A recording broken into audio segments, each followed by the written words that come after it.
So today we are with the Flat Earth server trying to discuss uh, why Flat Earth is important to people. And Join us for an in-depth exploration of the flat Earth theory and the geocentric model of the universe. Surely you've heard about Ptolemy and his theories regarding the flat Earth, but did you know he had some opponents too? And what about Columbus, Marco Polo, and Magellan? When they embarked on those famous journeys and adventures, what did they believe about the Earth? Was it a sphere or was it a disk? Stay with me to find out. Don't forget to show your support by giving this video a thumbs up and leaving a comment down below. Now let's get started. Throughout history, humanity has grappled with understanding the cosmos and our place within it.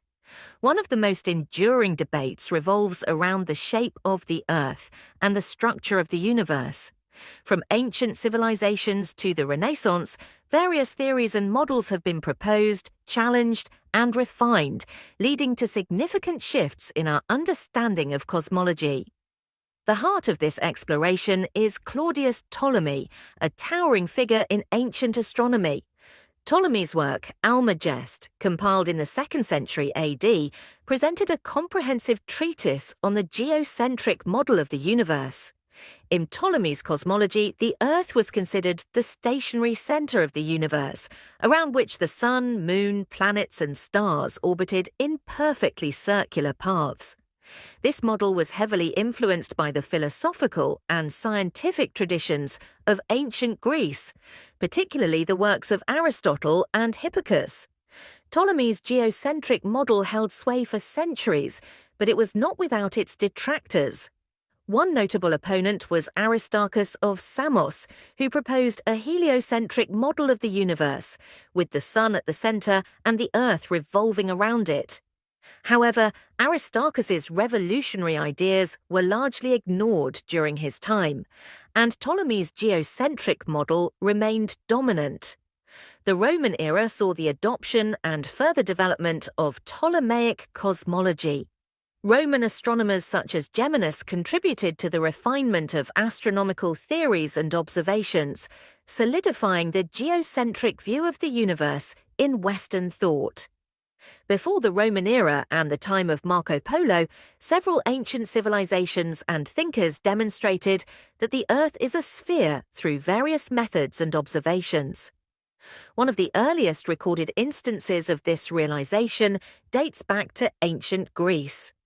Eratosthenes, a Greek mathematician, astronomer, and geographer who lived in the 3rd century BC, is perhaps best known for his calculation of the Earth's circumference.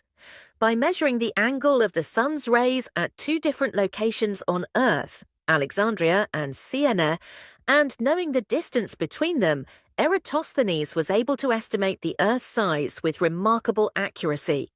His method demonstrated that the Earth's surface is curved, indicating a spherical shape. While not providing direct empirical evidence, the Greek philosopher Pythagoras, circa 6th century BC, and his followers proposed that the Earth was a sphere based on philosophical reasoning and observations of celestial phenomena. Pythagoras believed in the harmony of the spheres and argued that the most perfect shape for celestial bodies, including the Earth, was a sphere. The ancient Greek philosopher Aristotle, circa 4th century BC, also supported the idea of a spherical Earth. In his work On the Heavens, Aristotle observed the curved shadow of the Earth during a lunar eclipse and deduced that the Earth's shape must be spherical. He also noted that different constellations could be seen at different latitudes, further supporting the idea of a curved Earth. Fast forward to the Age of Exploration, and we encounter figures like Marco Polo, Christopher Columbus, and Ferdinand Magellan. Despite living in an era of expanding knowledge and exploration, these individuals were already aware of the spherical nature of the Earth. Polo's travels in the 13th century provided first-hand evidence of Earth's curvature, while Columbus and Magellan embarked on voyages that further confirmed this understanding. However, it was during the Renaissance that the foundations of modern cosmology were laid. Visionaries like Galileo Galilei Giordano Bruno and Nicolaus Copernicus challenged the entrenched dogma of Ptolemaic astronomy. Giordano Bruno, born in 1548 in Italy, was a philosopher, mathematician, and cosmologist ahead of his time. Bruno proposed an infinite universe filled with countless worlds, challenging the anthropocentric view of creation. He advocated for a heliocentric model of the universe, asserting that the Earth was not the center of the cosmos. Bruno's radical ideas brought him into conflict with religious authorities, leading to his condemnation for heresy. In 1600, he was burned at the stake, a martyr for the pursuit of knowledge and the freedom of thought. Galileo Galilei, born in 1564 in Italy, was a polymath renowned for his contributions to astronomy, physics, and mathematics. He improved the telescope, enabling him to make groundbreaking observations that supported the heliocentric model proposed by Copernicus. Galileo's discoveries, including the phases of Venus and the moons of Jupiter, provided empirical evidence for heliocentrism. Despite his scientific achievements, Galileo faced vehement opposition from the Catholic Church, which saw his support for heliocentrism as heretical. He was tried by the Inquisition, forced to recant his views, and spent the rest of his life under house arrest. Nicolaus Copernicus, born in 1473 in Poland, was a Renaissance mathematician and astronomer. His seminal work, De Revolutionibus Orbium Coelestium, presented the heliocentric model of the universe. Copernicus proposed that the Sun, rather than the Earth, was at the center of the cosmos, with the planets orbiting around it. His heliocentric model challenged the geocentric view upheld by religious and scientific authorities.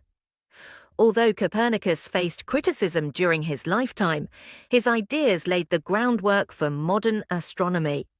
The discoveries of Galileo, Bruno, and Copernicus were met with fierce opposition from religious institutions, particularly the Roman Catholic Church. The Church saw their heliocentric views as threats to religious doctrine and authority, leading to censorship, condemnation, and persecution. Fine. Until now, we saw that the Catholic Church was the biggest enemy of the heliocentrism. However, eventually, who convinced this organization that the Earth is not the center of the universe? Well, this person was a German man named Johannes Kepler. Kepler was born on December 27, 1571, in Weil der Stadt, in what is now Germany. He showed an early aptitude for mathematics and astronomy and pursued higher education in these fields. Kepler studied at the University of Tübingen, where he excelled in mathematics and received a Lutheran scholarship to continue his studies. Kepler's contributions were certainly crucial in providing a mathematical framework for heliocentrism through his laws of planetary motion and in advocating for a reconciliation between scientific discoveries and religious beliefs.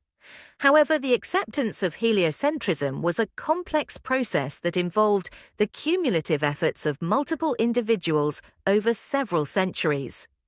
He formulated 3 laws of planetary motion, which provided a mathematical framework for understanding the motion of celestial bodies in a heliocentric system.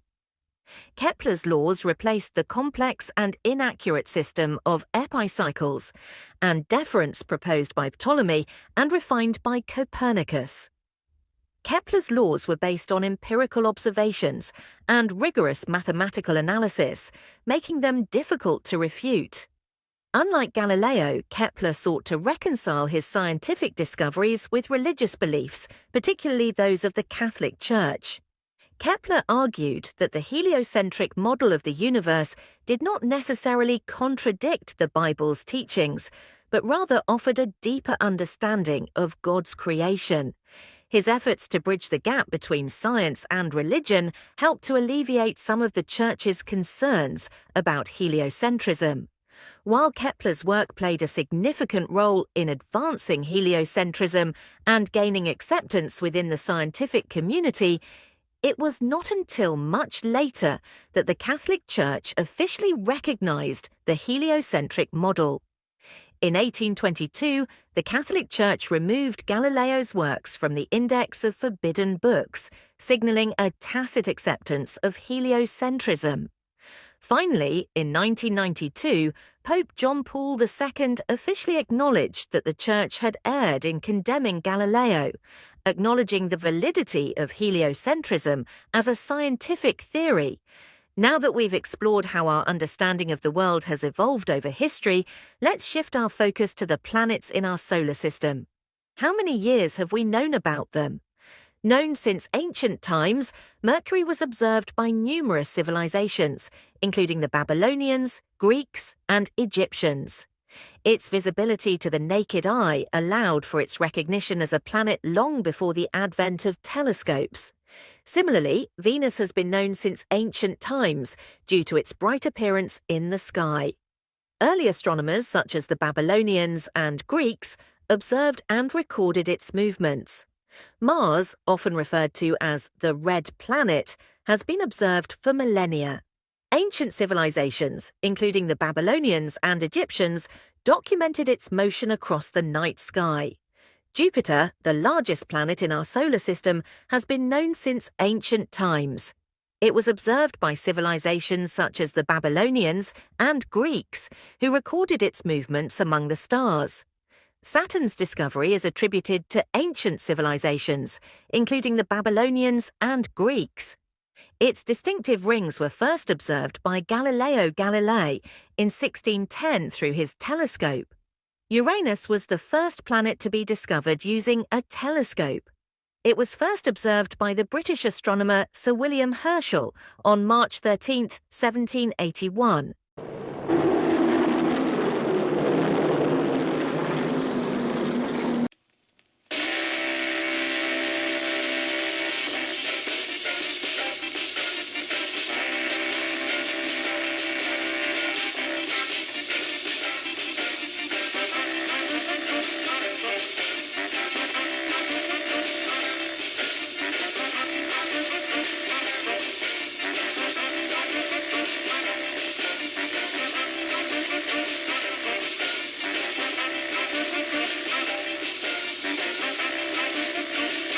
Stars don't drift out of the field of view as we're watching. Instead, the telescope slowly moves to keep pace with the motion of the stars caused by the turn of Earth. So you're pretty serious about astronomy. When did you get started? Oh, I've been hooked ever since I was 4 years old when I first came here to Griffith Observatory. Did Star Trek have something to do with you getting involved in all this?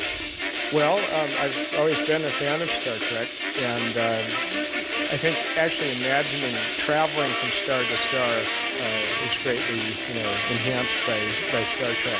I became a corporal and then a lance sergeant. I was sent over to England early. There wasn't much to do aboard the ship. There was maybe 8,000 troops. A feel of flush coming to my face, and it would get red. Oh yeah, they really have fun when they come up here. The excitement of seeing 4,500 stars in our planetarium theatre, and also we're showing how the planets move against the background of stars. We can do this in accelerated time. We don't have to wait every day to watch the motion of the planets. So have you done anything here with the space program? In the early Gemini and Apollo missions, some of the astronauts came to the planetarium to actually train inside the planetarium theatre, learning some of the navigational stars. And there was a special chair that they were suspended in, just below the dome of the planetarium and above the planetarium projector, and they would spin them around, and they would quickly name the names of the navigational stars one by one as they spun around. It was just to get them orientated to what they would actually see from the spacecraft while they were in orbit above the Earth. My goodness. What would you say to somebody who's thinking about going into astronomy? Okay, the role that Griffith Observatory plays today is still important since the building was built. Basically, we're here to promote the science of astronomy and other related sciences. And when people come here, they learn a lot about the sciences, and many of the school children that come here to see our planetarium shows get fascinated in the science of astronomy, and later on in their lives they may choose a career in astronomy or related sciences. So it's really a good start for them to come up here and watch the planetarium shows and see our exhibits.